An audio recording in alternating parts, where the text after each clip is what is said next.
I've been following Dave Ramsey and I have my debt snowball in progress. I should have my first debt, a personal loan, paid off by middle of Q4 at the latest.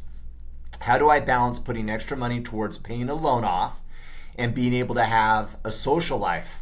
If you were married with kids, it would be a little bit of a different answer, I think, than I'll give you than I would as a single person. I'm just going to throw this out here. Maybe you shouldn't balance. I think that's actually probably what Dave Ramsey would say.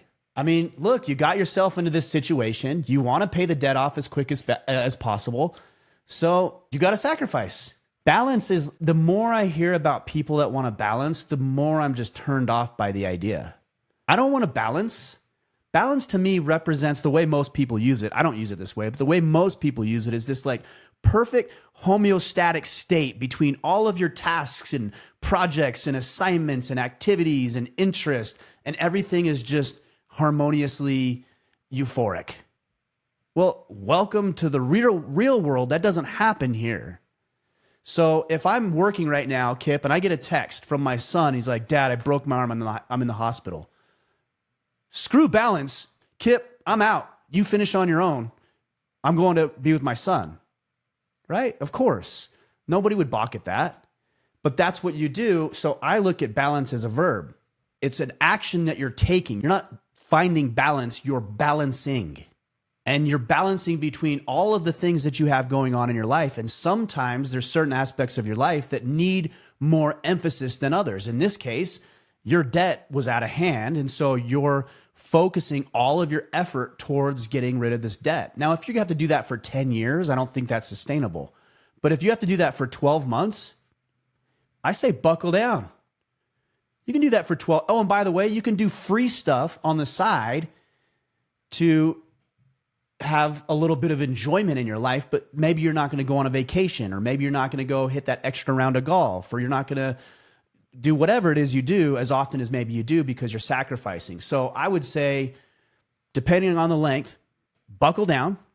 And to add this dynamic of having your wife involved, this has to be her decision too, because if you want to do it and she doesn't, you're not going to win. Nobody's going to win. So make sure you guys are on the same page. And then in the meantime, enjoy life for free. Go on a hike. Go for a drive. Go camping this weekend. That doesn't, I mean, maybe some food, but I think there's a lot of free options that you can do where you can still enjoy some of that social dynamic and social life. If you want to go out and have drinks with your buddies, maybe don't drink. Maybe get some water.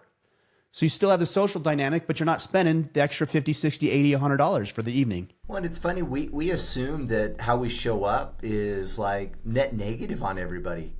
You know, buddy calls you up and says, "Hey, dude, let's go out." And you're like, "Hey, sorry, man. Like, I'm really focused on being out of debt. It's really important to me. Let's go to the park and play some tennis or pickleball or play hoops or go on a hike instead. Are you okay with that?" Not only did you just choose an activity that benefits my pocketbook, but I'm probably a little bit inspired, like, damn, Andy's taking this thing really serious.